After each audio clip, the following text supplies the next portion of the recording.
I just want to, again, welcome to everybody. And I'll just start out by telling you that from my perspective, we all are connected. And I think that that's a critical reason to be participating in this kind of process. I'm an organic farmer, a moderator of this session, and I'm looking for connections. And in preparation, I think about my personal connections. And I think that it's through those connections that transformations happen.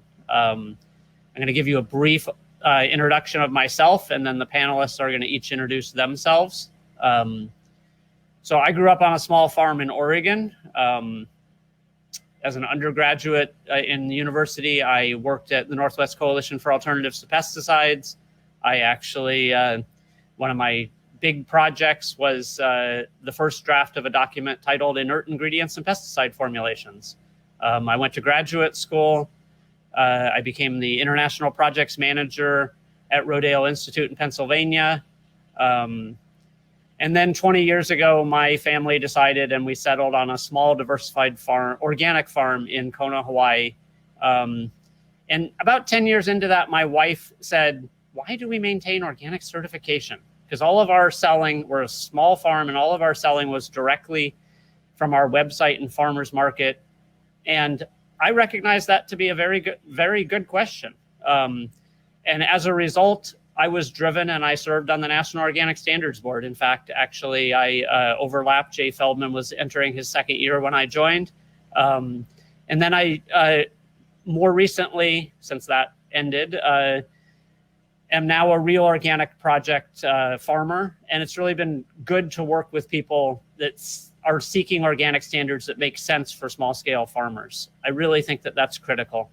And I look personally as a farmer to transform the organic agriculture by working with connections that we have, by working together.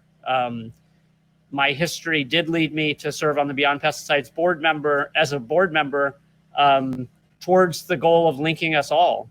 And I want to show each other how we can build upon organic whole agricultural systems that many people have worked on for thousands of years. And I want to hear ideas of our panelists of local actions to so achieve.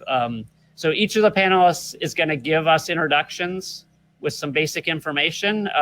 We're going to then take questions.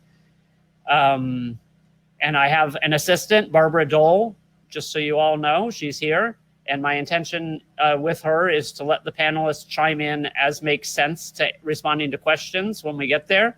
And I might direct a question to an individual, unlikely, but all you panelists can help me figure out the best way to respond to the questions, even though you're trusting me to moderate those questions as they come forth. So at this point, I think we're going to just switch over and go through introductions. So if you would get us started, Lisa.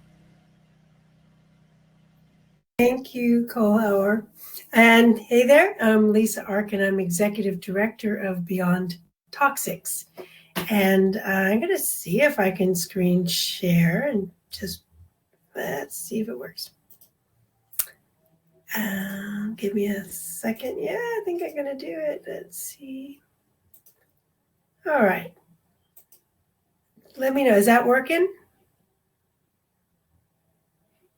Hello? See that. Uh-oh. I can't see anybody now. Can you hear me? Good. Yes. Yeah, we hear you. I hear you. Wow, it's just like, that's all I see is that huge slide. Okay. Well, so Beyond Toxics is based in Oregon, and we are an environmental justice organization with a strong emphasis on pesticides, although we also deal with all toxic pollution in the environment. And when I say we're an environmental justice organization, by that I mean we approach all of our work through a climate or environmental justice lens and work very closely with vulnerable or frontline communities in all the work that we do. So our mission is essentially to promote environmental justice as a framework for a clean and just Oregon. And let's see if I can. All right. And I thought, maybe I would just talk about some of the work we've done here as an opening to ask questions. So I'm not going to dive into these victories we've had, but just as a way to say, oh, maybe someone wants to ask how this came about. So our work started quite a ways back, but in 2012, we did pass, at the time, the nation's strongest pesticide integrated pest management law, and we continue to work on that and strengthen it. And the year after that, we passed integrated pest management laws for all state agencies and state public property. And in 2014-15, we got the first citywide ban on neonicotinoids. So that was very much a local project. And we did take that up to the state capital for further work on statewide neonicotinoids. And I think Oregon was the first one to place some heavy restrictions on their use, but they're not banned here. And, maybe I'll just say we take a lot of our local work and then expand it out to statewide legislative campaigns, because we really feel that having the force of law behind the work that we do will serve to embed it into the future of all those things that protect our communities from pesticide exposure.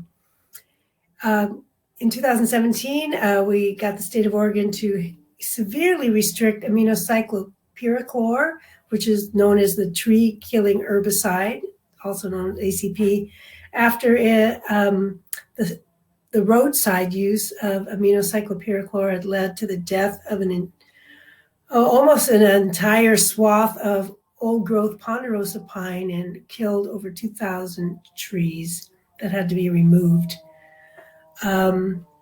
We also worked with our partners in the Farm Worker Union here in Oregon to bring OSHA to the table over what's known as the pesticide exclusion zone, or protections for farm workers. And we're able to move Oregon far above what the EPA requires under that AEZ, Application Exclusion Zone law. We've also brought in some cities, including Eugene, where our main office is based, and the U of O, University of Oregon campus, to be Bee City, and have really strong pro-pollinator programs. A year ago, we managed to get a phase out of chlorpyrifos based on really strong sharing of narratives, and also a brand new set of no spray buffers for homes, schools, hospitals, daycares, and drinking water and rivers from any kind of aerial helicopter sprays of herbicides. And we launched our Non-Toxic Oregon campaign in 2020, and also won a new policy here in Oregon to require notification to anyone living in a homeowners association before pesticides are sprayed, and giving them the option to opt out. So just really quick, some tips, to get these kinds of campaigns won and done is using good graphics. There's those dying ponderosa pines, the kind of farm worker housing we have here in Oregon that doesn't protect anybody from spray. We also use a lot of ArcGIS, ArcGIS mapping to document where pesticides are used in the environment. And in this case, just one example of the maps we've done, we take a critical fish production habitat river and then look at all the uses of herbicides near that critical spawning grounds and document sort of the presence of these in the environment and how they could lead to the problem with fish survival in Oregon. Oregon has a large salmon fisheries industry here. And just want to say we always love working with our allies, including Beyond Pesticides. And there's my email if anyone is interested in contacting Beyond Toxics, but I'll be here for the duration of this presentation. So thank you. I'm going to see if I can stop sharing my screen. I think I did, right? No more share?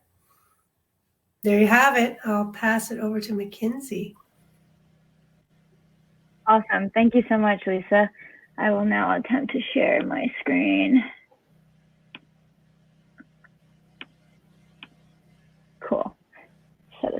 for myself. All right. I'm MacKenzie Feldman. I'm the founder and executive director of Herbicide-Free Campus. And we work with students around the country to help them eliminate herbicides from universities and help groundskeepers transition to organic land care. Here's our vision and our mission. Let me know if you can't see the different screens. Hopefully you can see this. So this all started because when I was a student at UC Berkeley, I played on the beach volleyball team. And one day when I was a junior, I showed up for practice and our coach had said, if the ball rolls off the court, don't go and chase it, because an herbicide had just been sprayed everywhere around the court. And I knew herbicides were toxic because I grew up in Hawaii. And as some of you might know, Hawaii is ground zero for industrial agriculture. They do the majority of the GM corn seed testing in Hawaii to test its resistance. Fern will talk more about this. But when I was in high school, there was a huge movement to get these corporations out of Hawaii and ban GMOs. And it's really an honor to be speaking on a panel with Fern, because when I was in high school, she was one of the people that I really looked up to and followed. Me and my mom followed this movement really closely, and it was amazing just seeing all the grassroots effort, and it was actually successful. And they were gonna, be able to have buffer zones and get these corporations out of Hawaii. And then it ended up happening where the federal government said that these counties don't have the jurisdiction to restrict these pesticide companies. So unfortunately, they're still there. But yeah, you'll hear more about Fern's amazing work. So anyways, when we heard that they were spraying herbicides around our beach volleyball court, me and my teammate Bridget met with the athletics grounds manager to figure out what was sprayed. And he was spraying Ranger Pro, which essentially is Roundup, has the active ingredient glyphosate. And this was in 2017. And in 2015, glyphosate had been declared a probable carcinogen by the World Health Organization. So we said, hey, is there any way we could just pick the weeds before practice, and so you don't have to spray anymore? And the grounds manager was really awesome. And he said, sure, I just don't have the staff to pick the weeds by hand, but if you want to pick it, sure. And we had 19 girls on our team, so I made everyone pick weeds before we started practice, and it was really no big deal. And we realized, wow, maybe we could extend this idea to the rest of campus, because we knew they were spraying herbicides on the rest of campus. So we got a grant from a group called Parents for a Safer Environment that allowed us to work with Beyond Pesticides, Jay Feldman, and board member Chip Osborne. And we were so lucky to be able to bring them to campus. And our grounds manager of Berkeley was down with this idea, and we were able to choose two pilot projects and choose 2 spaces on campus that could transition to organic. We built up a student group. We passed a resolution in the student government. So Beyond Pesticides helped us do soil testing and helped train our groundskeepers on organic. And we ended up expanding this campaign. When I graduated in 2018, it was around the same time that the Lee Johnson versus Monsanto case was happening. For those of you who don't know, Lee Johnson was a groundskeeper who developed non-Hodgkin's lymphoma. He believed it was from using Roundup on the job. And so he sued Monsanto, and it was a huge deal, and he won this landmark lawsuit. And so there was a lot of momentum, and a lot of students were contacting me asking how they could bring this campaign to their campus. So we worked with a lot of the different University of California schools. We got the UC president to ban glyphosate on all 10 campuses, who were really pushing for them to go completely organic by 2025. And yeah, since then, this has been my full-time job. We were working with 18 schools in 2020, and then this year we really decided to hone in on 6 campuses with the goal of making them all herbicide-free by the end of 2021. And here's just a photo of Lee, the former groundskeeper who's still fighting for his life.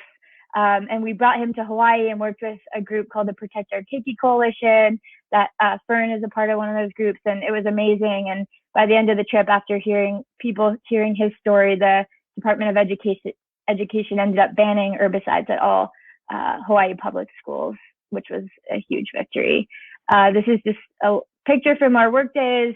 We give students training on advocacy, on organic land care, and it's really, really crucial for us that students work with the groundskeepers, because we know at the end of the day, they're the ones that are the most affected. They're the ones that are the most exposed.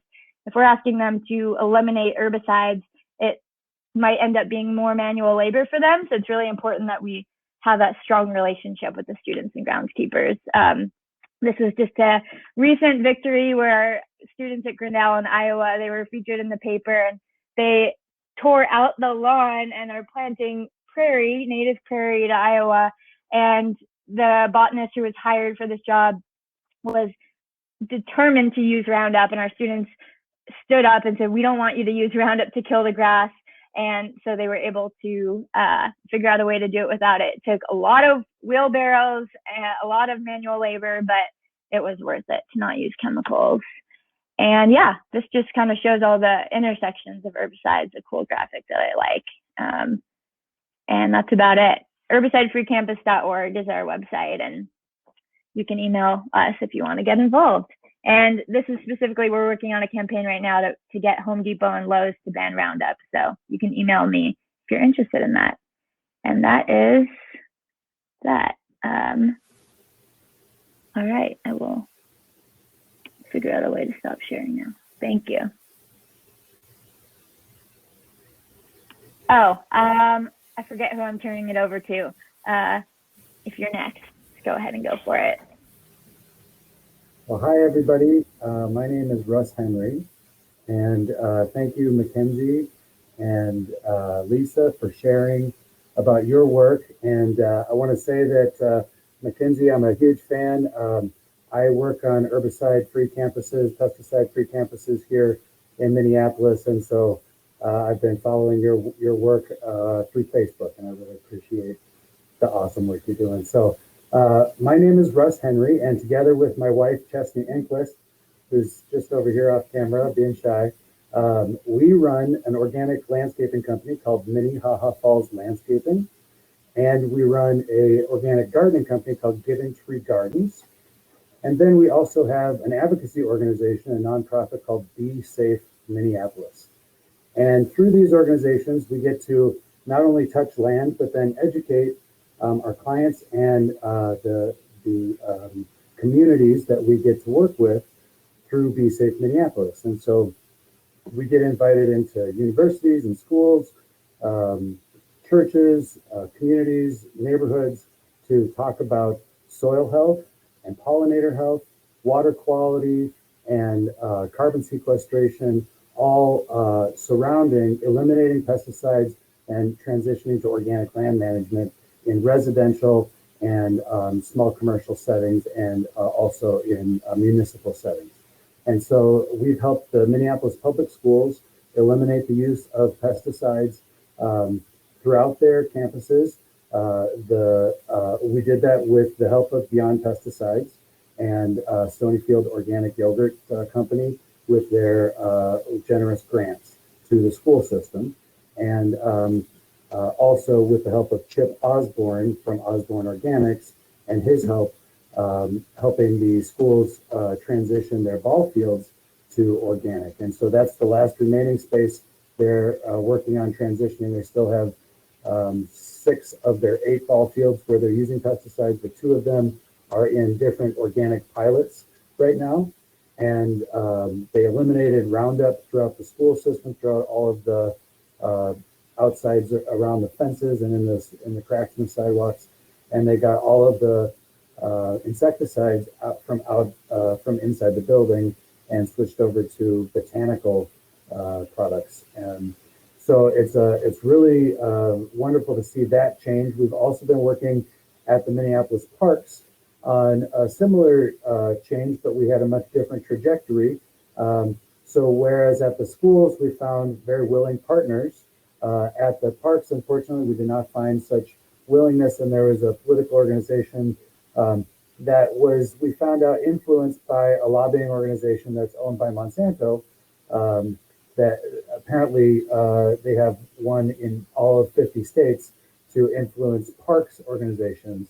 And so their local, Monsanto's local lobbying organization, something Minnesotans for Parks, was influential, as well as the golf industry here in Minnesota through the Minnesota Golf Superintendents Association in maintaining the use of pesticides. We did manage to get Roundup banned from Minneapolis parks, but unfortunately they switched it out for other herbicides, and we've encountered many problems since then. In our work, we have definitely been working to connect with communities. One of the first things we did was seek information from our park system, and so this is a follow-up, a second information request that we found. Our original request was from 2012 to 2016, and then this latest request that we were able to receive from them let us know where they're still using pesticides in the park system here in Minneapolis and what pesticides are being used. And so you can clearly see that we're still using golf courses. We have 6 golf courses in the Minneapolis public golf course system in our park system where they're using herbicides, fungicides, and insecticides. We have premier ball fields where they're renting out to little leagues, and for some reason, we just can't even get them to transition to organic in those fields. So herbicides and insecticides still being used there. And natural areas, we have thousands of acres of natural areas here in Minneapolis. We're blessed with the Mississippi River flowing through town, and beautiful river gorge around it, and several large natural areas and parks. And unfortunately, they're constantly using herbicides in these spaces in order to spray unwanted plants.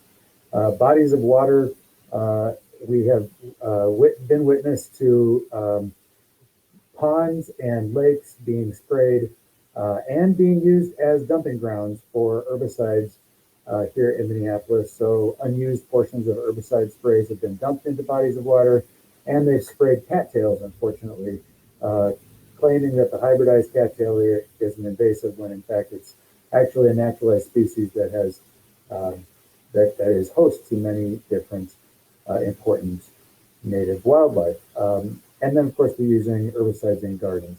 And so that's kind of in order of the amount of herbicides that are being, in order of the amount of overall pesticides that are being used in these spaces still. So we pushed very hard over the course of the last 6 years in the park system because we have been finding several outrageous treatments and uses of pesticides.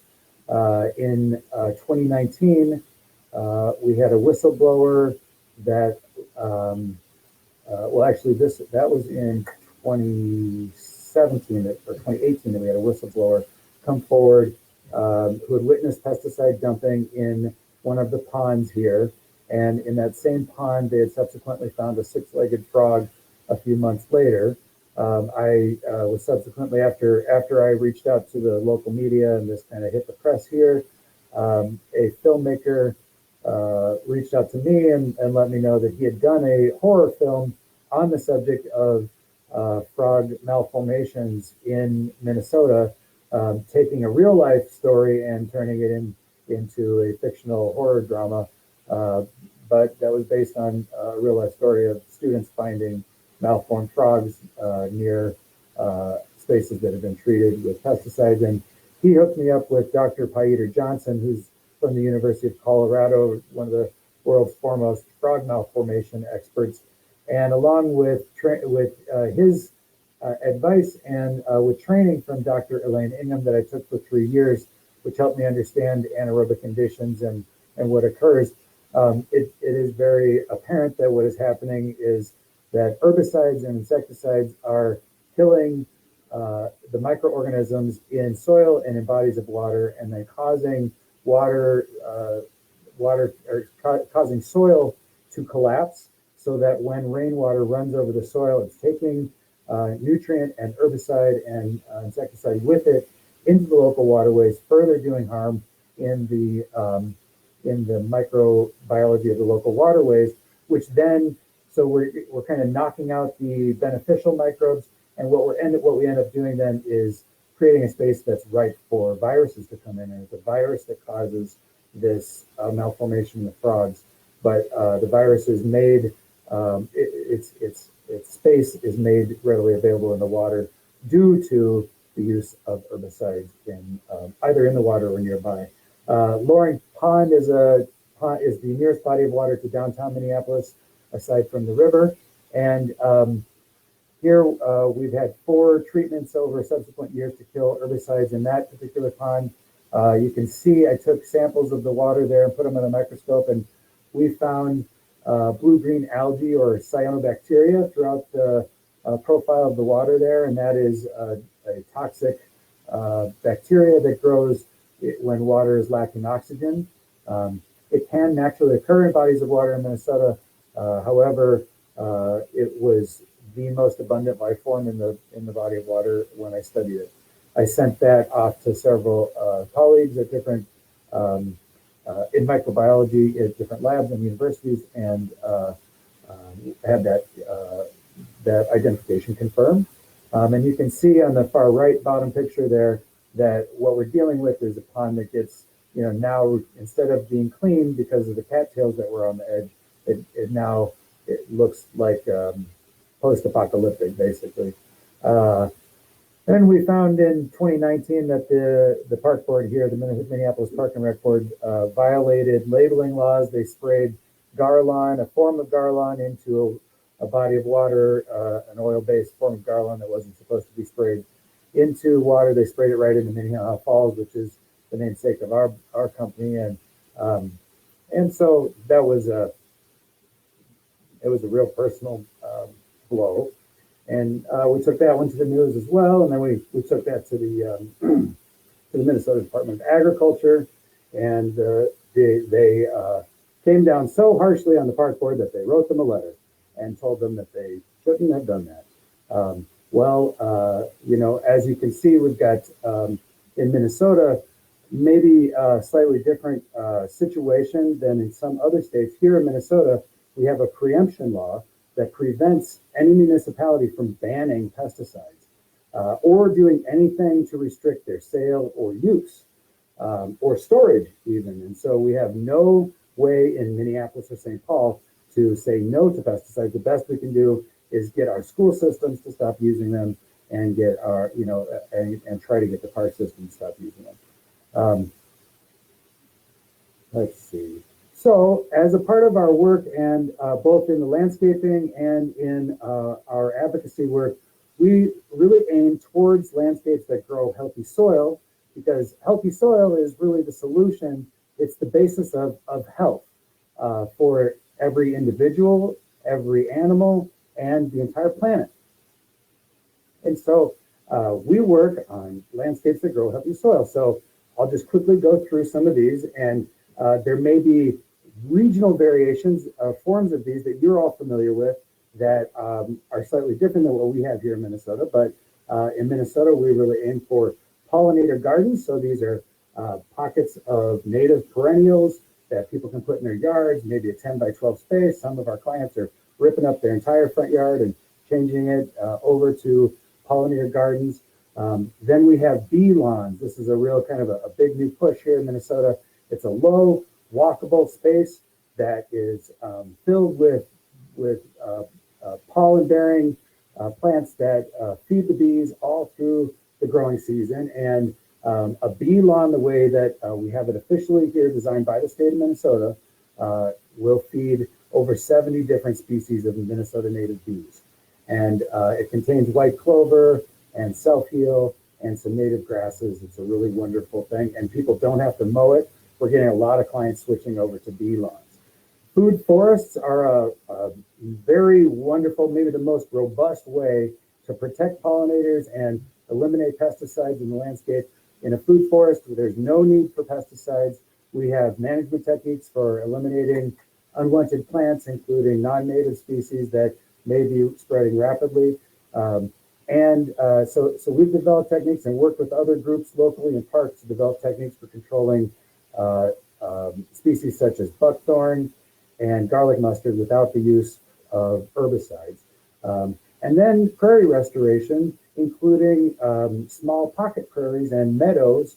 So prairies and meadow restoration, excellent way for a large scale pollinator restoration in a campus. I see still very many large lawns around that could transform.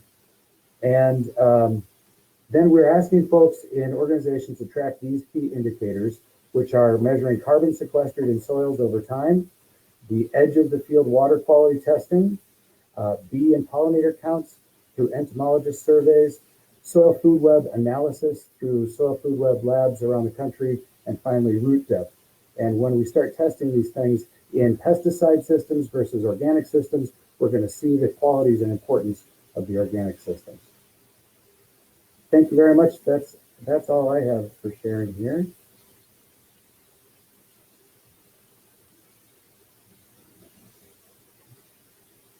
And now I'd like to hand it over to, I think Fern is going next. Oh yeah, Fern, yeah. Awesome, thank you. Aloha. I will also share screen.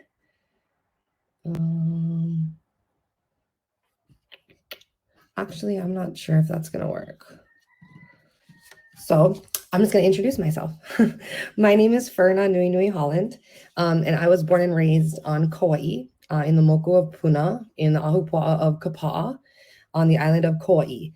And after high school, I moved away to Australia and attended university in Gold Coast, Australia, where I studied environmental science. When I moved home from university, I immediately started meeting with groups that were passionate about addressing what had become one of my top concerns during university, which was the pesticide and GE testing happening on my home island on Kauaʻi. After meeting with many other groups, I decided I needed to start on the ground organizing in a different kind of way. And I organized my first roadside protest on an international action day that coincided with actions across the globe against biotech chemical companies. And that was the first uniting rally that we really organized when I moved home. That was September 17th, I believe, of 2012. And then, from there, we really started to grow a ground movement among our peers of education and spreading, the conversation throughout our community. A dear friend of mine and a professional surfer and fighter, Dustin Barca, teamed up with me, and we really reached a larger group of people because of him. And he had this vision to march. We organized marches on every island in Hawaii where experimental field trials for GE crops were being grown. And at the same time, another friend had connected me with one of our local county council members, Gary Hooser, and we started meeting with him regularly and asking him for help. We started asking about what was being used here because we really couldn't find out any information. And it led us to realize that disclosure was the first fight. And we realized very quickly that it was going to be a serious fight and that we had to start with trying to figure out what was even happening here.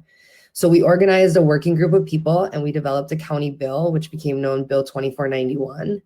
And that was a bold bill, revolutionary in some ways, but at the same time, very common sense and very basic. The measure granted disclosure for the use of restricted use pesticides, those that are pesticides that are basically not the ones bought over the counter, but are restricted to certain licenses and are highly toxic. The disclosure measure included notification so that families would know when to shut their windows or plan to attempt to protect themselves from drift. And the measure also provided buffers for sensitive areas, homes, schools, and hospitals.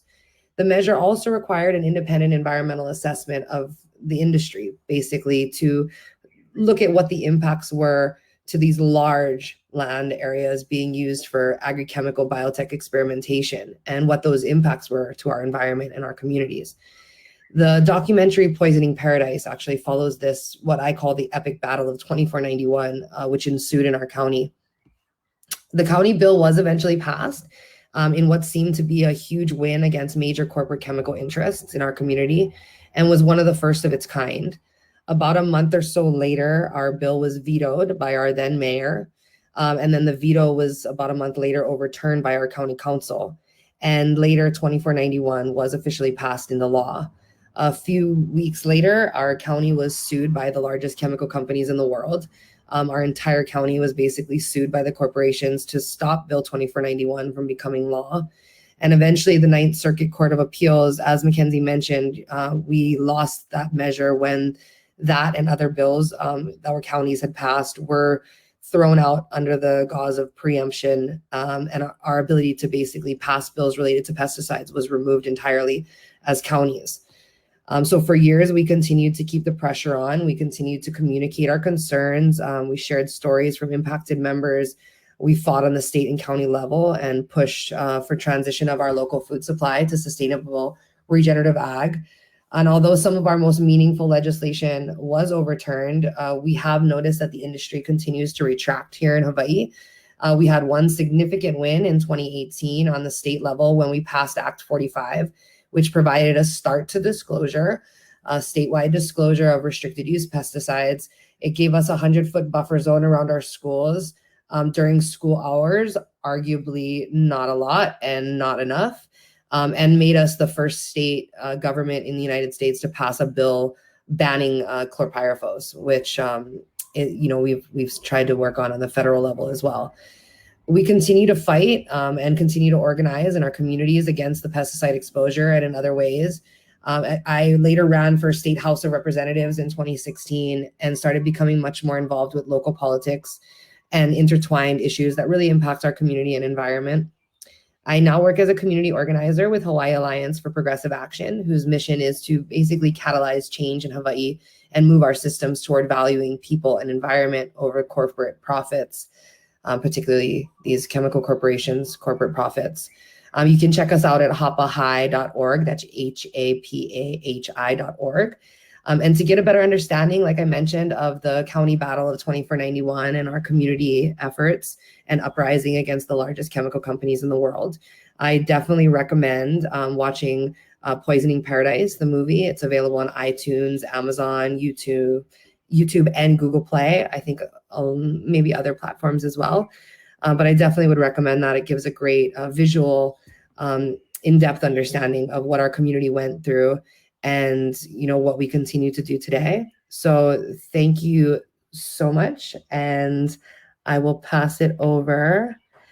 It's Ling. There you go. Thanks. Thank you. That was great. Hold on, let me check my. Okay, let me share my screen.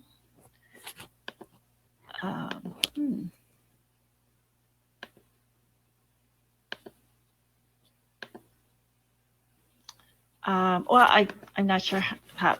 I'll just go ahead. My name is Ling Tan. I'm a co-founder of Safe. We're in Montgomery County. I'm also the pesticide lead for Sierra Club, Maryland. Safeguard Montgomery, we advocated for legislation to stop the use of pesticides on lawns. For aesthetic purposes, so that means for the look of a lawn. And so our county is the largest in Maryland, most populous in Maryland, and so we're the first county to actually have this type of law in Maryland, or actually in the country. Actually, so we also, as a Sierra Club, I also worked on banning the retail use of neonics and also banning chlorpyrifos, the neurotoxic pesticide. So mine is pretty simple since my in the earlier workshop. So I'll pass it back to the moderator. Okay, thank you all very much. And sorry, screen sharing wasn't as effective as hoped, but we'll carry on. In terms of questions, I am not seeing a lot of questions being put forth. So why don't we start out by, I'll take advantage of, here is a question that came. So we can go ahead and start with that, and then we'll carry on. So the first question then is, has any work been done on enforcement? So anybody who has a response to that can go ahead. I can respond to that with our law in Montgomery County. So initially, the county wanted to have time for the landscapers to transition. So they didn't enforce the law with the first 2 years. They just did education to let the landscapers know that the law is in place. So this is the first year in Montgomery County that the county is starting to enforce the law.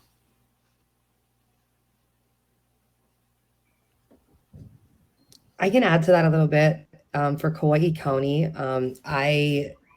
I've realized that corporations bypass a lot of the laws, but even so does our state and county government. And so we've been working to just educate about what the guidelines are with stuff like reentry signs. A lot of times people spray public areas and they don't put out the signs that are needed for reentry safety.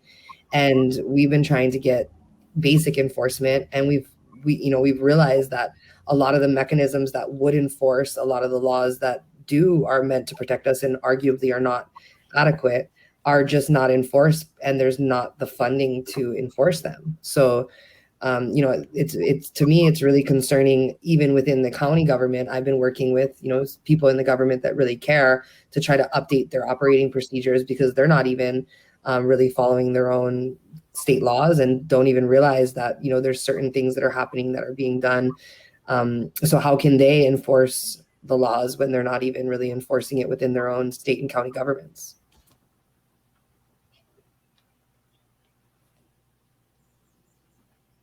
I can add another example. And here in Oregon, we passed the school integrated pest management law, and we introduced a bill this year to strengthen it and expand the regulations under that law. And in order to shore up that policy recommendation, we've done some public records requests with schools, and we found that some schools are not only, having trouble adhering to the law, for example, posting notification, things like that, but we also discovered some school districts are flagrantly violating the law. And in one case, in the Hillsborough School District, they've had dozens of violations, including spraying, oh my gosh, the word fumitoxin on school campuses, which emits phosgene gas and is known to have killed children in other states. So we are involving the Oregon Department of Agriculture, of course, by turning over the records to them. And then they've been going into school districts and enforcing the law, and in some cases issuing notices of violation and fines.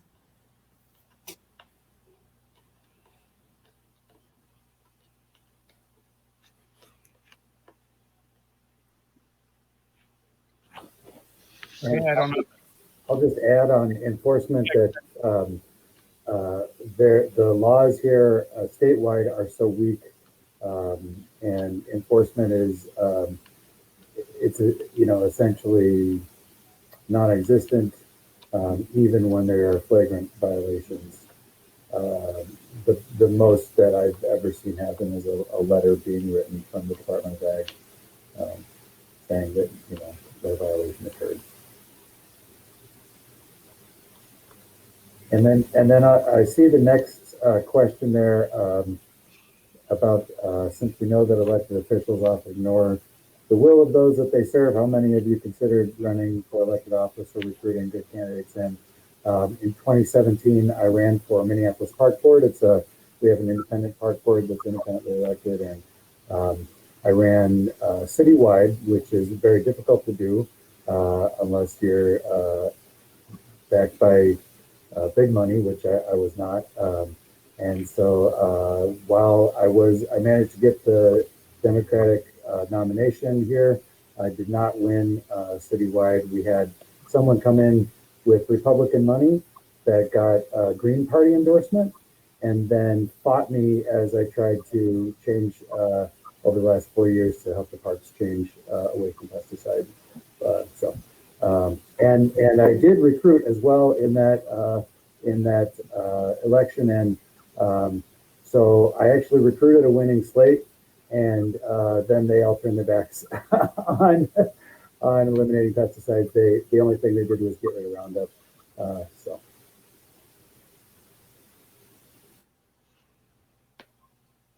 Do other people want to respond to that question about elected officials or running for positions or seeking candidates?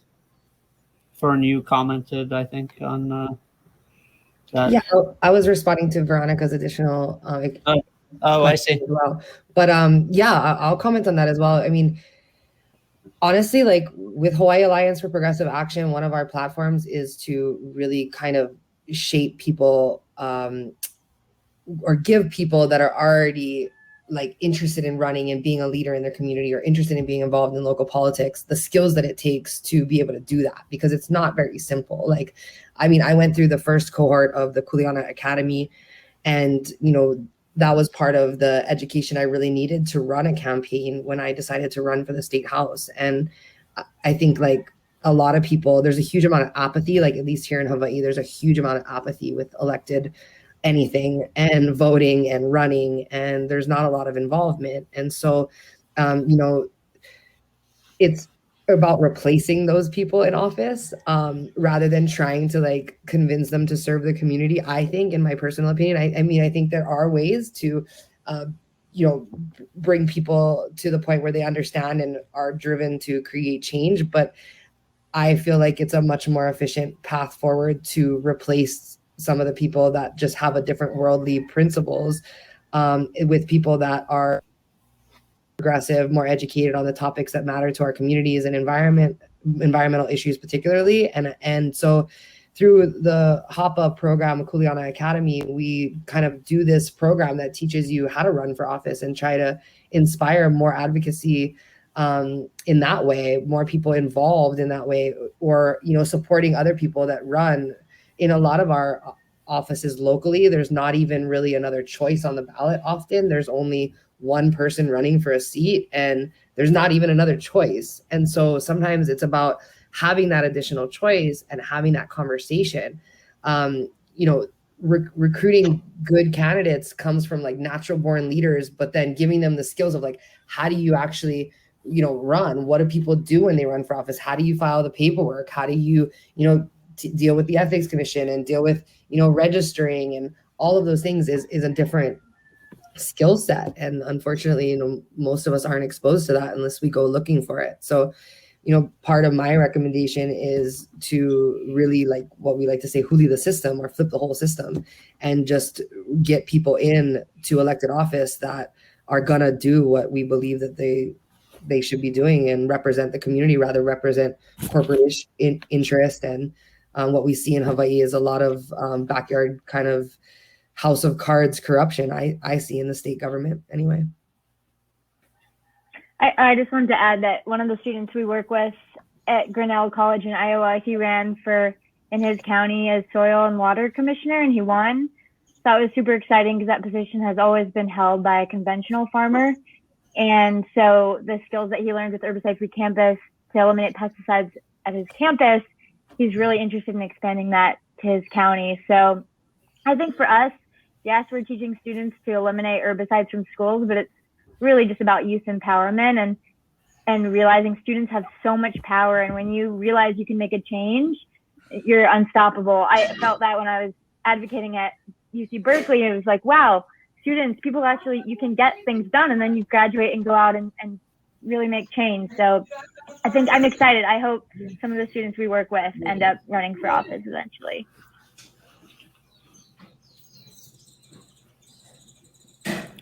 Okay.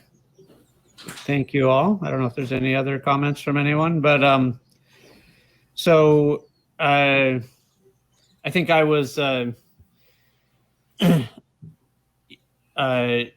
had a conversation. I think it was a conversation with Russ actually, and he said that what he came up he put up forth a question which I think is a relevant question, which maybe each of you can spend a few seconds just responding to, which is, it recognizes the fact that you know, different people come from different positions and different approaches. Everybody's not going to want to run for political office, for example, and have different things that they're going to do. But I think that the question is, if you're trying to inspire people or activate people to figure out how to take action, and you just could give a single piece of information to every actual or aspiring activist, just what would that one thing be that each of you would share or say or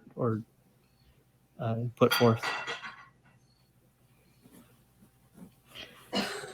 Well, this is Ling. I can comment to that. I would just say, just go out there and find someone else who feels the same way as you, and it just takes two people to start a team, and Tacoma Park, that's what happened. And Julie Tadeo and Catherine Cummings, they both were fed up with the pesticide spraying in their community, and they got together and found each other. They were, neighbors. They were just talking.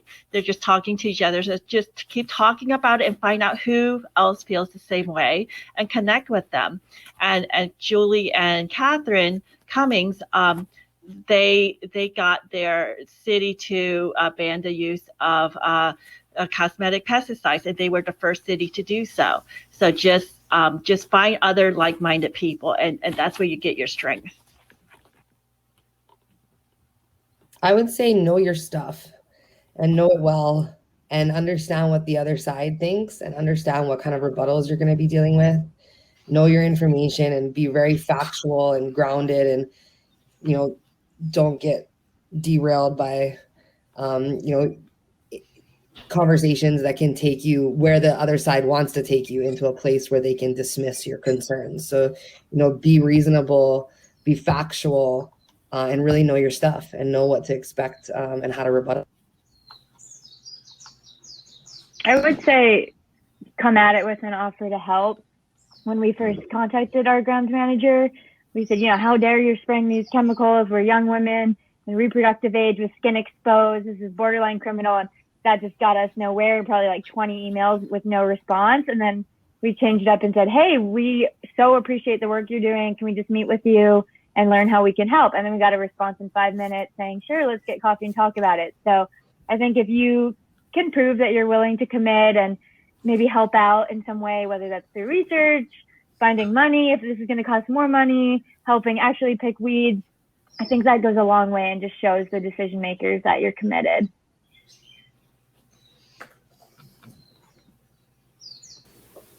Those are all such amazing words of wisdom, and I would add that all of the solutions for eliminating pesticides on the ground level start with soil health, and the answers are going to be found by studying soil health. The answers for how to transition away from pesticides in lawns and gardens and golf courses and everywhere we're using them. All of those answers are found in soil health, and soil health is the basis for our health.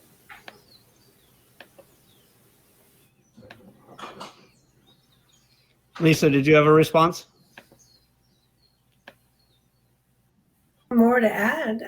I'll put in the chat a link to a video we did about a golf course and soil health, the use of soil health to manage it without pesticides, as Russ was just recommending. So it's a really nice, like 4-minute video, which I think is informative. Great, thank you. So I guess a final question that we can contemplate and respond to, which I think relates to what all of you presented, in my opinion, because I think that it's about the fact that you have somewhat different strategies, somewhat different contexts, but some of you have referred to in various ways some of these things, but we all recognize that people learn and take action from different impetuses. I think that was an excellent, Ling made an excellent comment that just find somebody who you connect with. I think that's a great starting point. But I think the question really is, how can people effectively be expected to take action? How do people get information? What are the primary means that you want to make sure that your actions or your information are put forth publicly or are shared? Like, yeah, you find someone who you connect with. Then what are the first steps? What what are the first kinds of pieces of information that you want to put forth? And I'm not saying, you know, what do you want to do as an organization in terms of your strategy, but instead, how do people get information?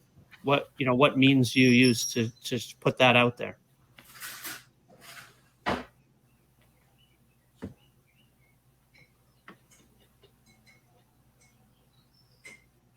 You're all going to answer at once. Go ahead.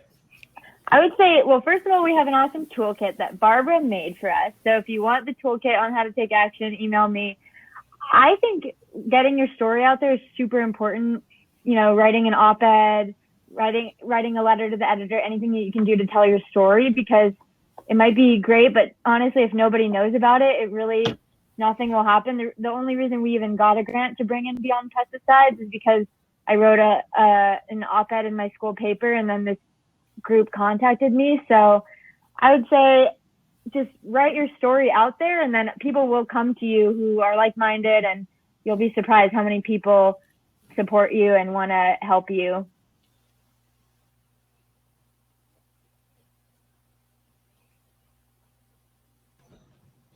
I agree. I'm a mix of science and feeling. I like to share the science, but I like to share the feeling that communities go through and what impacted communities deal with. And so telling personalized stories that people understand is really important. A lot of our communications, you know, on the ground was everything from standing on the street corner with flyers, trying to get people to come to marches. I mean, that's how we got a couple thousand people in the streets. We were doing like very grassroots organizing, printing in like the back of closets. We had no funding. We had like $200 of our own money that we put forward for printing, to print flyers to get people going, you know, with, and I think, you know, we did social media a lot, you know, getting people to show up at events and stuff. But I think a really big important part of it is telling the actual stories of people that live in the impacted communities that are closely impacted, because we're arguably all impacted depending on how we look at it. But there's certain communities that are really heavily impacted, like at least in our case, by the experimental test field trials. And so, you know, telling that story in like the newspaper, like MacKenzie said, but on social media, wherever you can, through conversation with your circles, you know, like I realized, like when I first moved home in 2012, nobody was really talking about GEs and GMOs. And after, you know, 6 months on the ground with Dustin and walking out in front of the Pipeline Masters with that really big sign that he did, you know, a lot of people started really talking about it. And I remember one day, like 6 months later, walking past the store and some kid goes, "Oh, don't smoke cigarettes. There's GMOs in that." And I was like, we're winning, even though we weren't winning, because it was becoming a conversation. So I think that's a huge part of it. Thank you all for sharing.